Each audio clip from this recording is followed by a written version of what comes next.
ሰላም የተከበራችሁ ተመልካቾቻችን ከአማራ ሚዲያ ኮርፖሬሽን ጎንደር ስቱዲዮ የሰዓቱን ዜናዎች ይዘን ቀርበናል። ከዜናዎቹ ጋር አዲስ አለማየሁ ነኝ። አብራችሁን ቆዩ።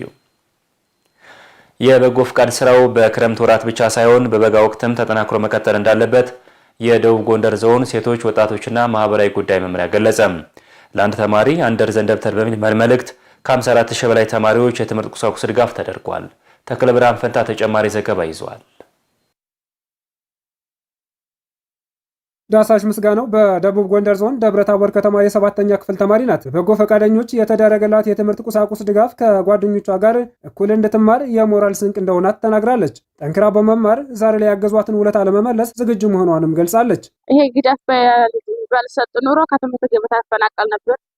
እናቴም ደብተር እስክሪብቶ መግዛት ስለሚያቀታት ይሄን ስለሰጠኝ ትምህርት ያለ ጠንክሬ እማራለሁ። ተምሬ ምኞቴን አሳክቼ አሁን የረዱኝ ህዝቦችን መርዳት ፈልጋለሁ። የሶስት ልጆች እናት የሆኑት ወይዘሮ ድማም ተሾመ የተደረገላቸው የትምህርት ቁሳቁስ ድጋፍ ልጆቻቸውን በነፃነት እንዲማሩ ያግዛቸዋል ብለዋል።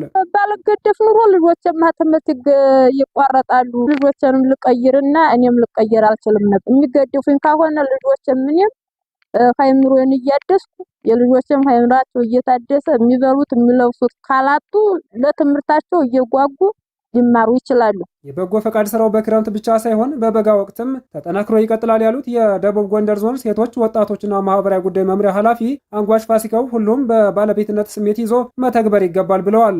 ይህ አሁን ላይ ክረምት ብቻ ተጀምሮ የሚያቆም ስራ አይደለም። ቀጣይም ቢሆን በበጋ በጎ ፈቃድ አገልግሎት ለችግር የተጋለጡ ወገኖችን በማግኘት በመድረስ ችግራቸውን በመፍታት ትልቅ አስተዋጽኦና ድርሻ የሚሰራበት እንደሆነ ታሳቢ ይደረግ ማለት ነው። ስለዚህ ሁላችንም ይህን በጎ ፈቃድ ስራ በመተጋገዝ በመተባበርና የአንድነት እሴታችን ማዳበር ሁሉም በባለቤትነት በስሜት መስራት እንዳለበትና አንዳችን ለአንዳችን መተጋገዝ ባህል መጎልበት እንዳለበት ማሳያ ስለሆነ ይህን ፕሮግራም ስናዘጋጅ ይህን ታሳቢ ያደረገ። በብልጽግና ፓርቲ የደቡብ ጎንደር ዞን ቅርንጫፍ ጽሕፈት ቤት ኃላፊ መንበር ክፈተው የክረምት በጎ ፈቃድ የማህበራዊ አገልግሎት ስኬት መሆኑን አንስተዋል። ለስኬታማነቱ ሁሉም ባለድርሻ ሆኖ መፈጸም መቻሉ ነው ብለዋል። ሌሎችንም ተግባራት አቅደን ሁሉንም በስኬት አጠናክረናቸዋል። ይሄ የሆነው ስንናበብ፣ ስንግባባ፣ ስንመካከር ላቀድነው እቅድ ሁሉም ባለቤት ሆኖ ሲሰራ ጭምር። በእውነት በጎነት ምን ያህል እንደሚያስደስት የውስጣችሁን ስሜት አሁን ያወቃችሁበት ነውና እናንተም ለነበራችሁ አስተዋጽኦ፣ ለነበራችሁ ክትትል፣ ለነበረው አጠቃላይ ሁኔታ ክብር ይስጥልኝ ይላል። በማዕድ ማጋራት በአልባሳትና በትምህርት ቁሳቁስ ለተጠቃሚ ወገኖች የማበርከት ስራው ተጠናክሮ እንደሚቀጥል ተመላክቷል።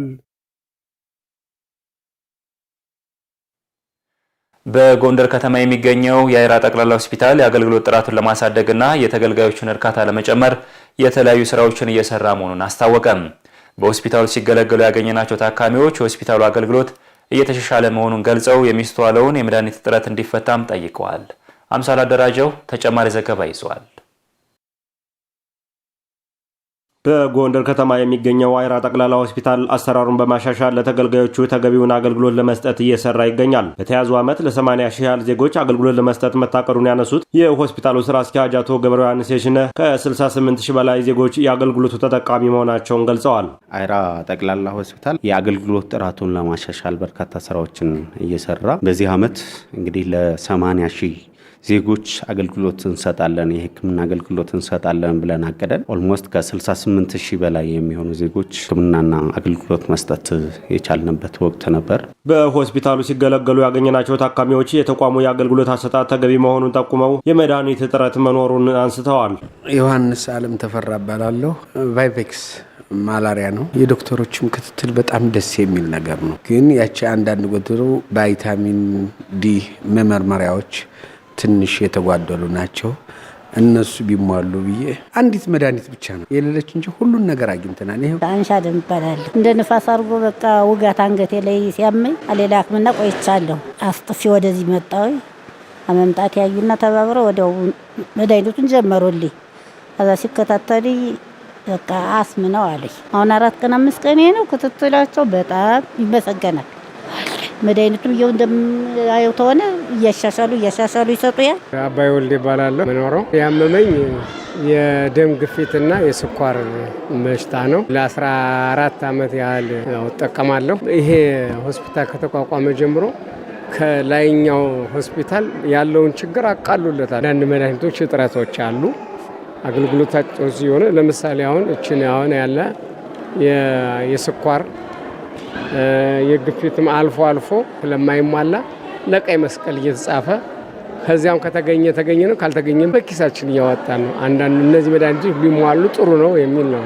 የሰው ኃይልና የግብዓት እጥረት መኖሩን ያነሱት የጎንደር አይራ ጠቅላላ ሐኪም ዶክተር ገብረ ጻዲቅ እንደሻው ሆስፒታሉ በጥቂት የሰው ኃይል አገልግሎት እየሰጠ እንደሚገኝም ተናግረዋል። እንደ ጄኔራል ሆስፒታልነታችን ሙሉ በሙሉ የሚባል ሕክምናዎችን ነው የምንሰጠው። ሕክምናችንም የተቀላጠፈ ነው። ያው ሆስፒታሉ በጀመረበት የሰው ኃይል ነው ያለው። ስለዚህ ግማሽ በሚባል የሰው ሀብት ቁጥር ነው ያለ ነው። የሰው ኃይል ያንሰናል፣ ግብአትም እንደዚሁ ያንሰናል። በጠቅላላ ሆስፒታሉ ከ84 በመቶ በላይ የመድኃኒት አቅርቦት መኖሩን የሆስፒታሉ ስራ አስኪያጅ አቶ ገብረ ዮሐንስ የሽነ ገልጸዋል። ከ84% የሚሆነው የመድኃኒት አቅርቦት በዚህ ዓመት ማቅረብ ችለናል። ያልተሟሉ መድኃኒቶች ግን አሉ። አሁንም እኛ ታክሞ መድኃኒት የታዘዘለት ሰው ቀይ መስቀል ላይ እንዲያገኝ የማድረግ ስራ እየሰራን ነው የቆየ ነው። ውሃ ግቢያችን ውስጥ አስቆፍረናል። አሁን ዝርጋታ ነው የሚቀረን። ዝርጋታውም ኦልሞስት ፕሮሰስ ላይ ነው ያለነው። በቅርቡ ያልቃል ብለን እናስባለን። በዚህ ዓመት ካስጀመርናቸው የሰርቪስ ኤሪያዎች የጥርስ ሕክምና አንዱ ነው። አንድ ጠቅላላ ሆስፒታል የሚያስፈልገውን የሰው ኃይል እንዲያሟላ ፎርም ቁጥር 15ቱ ተጠንቶ ወደ እጃችን ደርሷል። ለሆስፒታሉ ድርጅቶችና ግለሰቦች ድጋፋቸውን እንዲያደርጉም የሆስፒታሉ ስራ አስኪያጅ ጥሪ አቅርበዋል።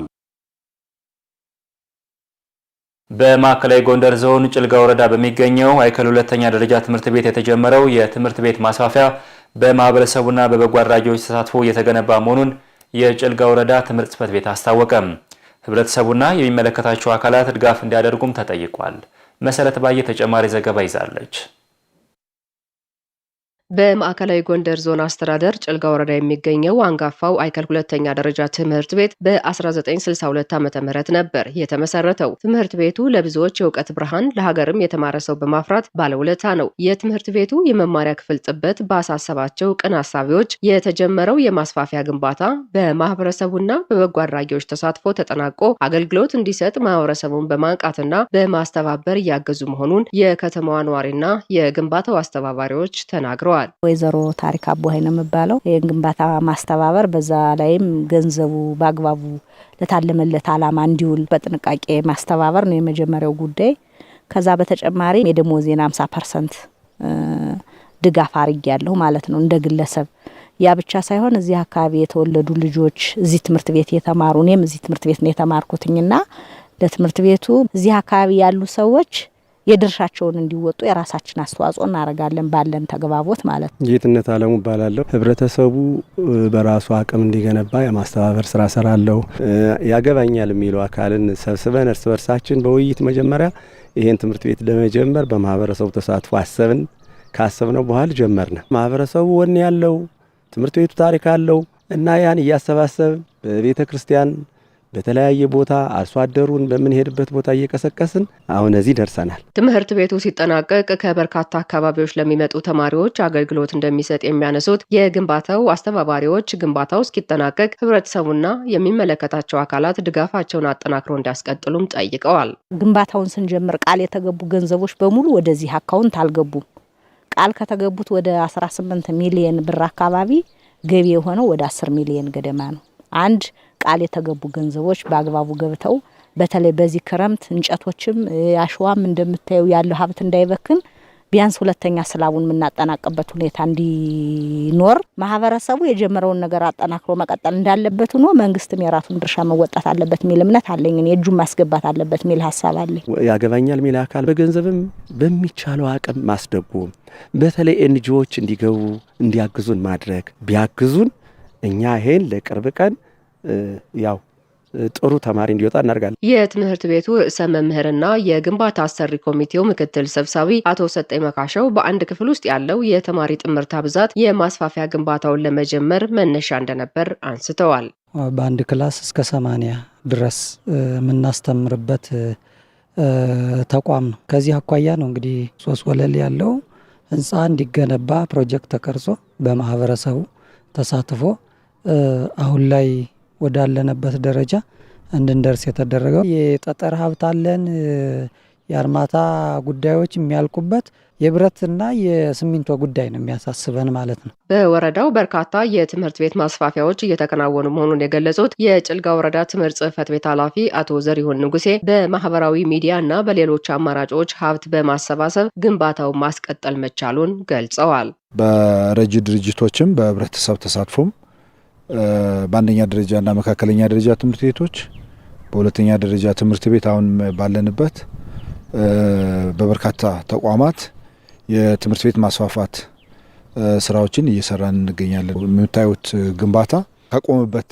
ለማስጀመር አገር ውስጥም ከሀገር ውጭም ያሉ አካላት የተሳተፉበት በተለይም በሶሻል ሚዲያ ሀብት የማሰባሰብ ስራ ከ16 ሚሊዮን ብር በላይ ማግኘት በርካታ ግብአቶች ገዝተን አስገብተናል። ግንባታው ሲጠናቀቅ የመማሪያ ክፍል ጥበትን የሚያስቀርና የትምህርት ጥራትን ለማረጋገጥ የሚያግዝ ስለመሆኑም አቶ ዘሪሁን አመላክተዋል። ይሄ ግንባታ ሲጠናቀቅ ከ39 በላይ የመማሪያ ክፍሎችን ነው የምናገኘው ማለት ነው።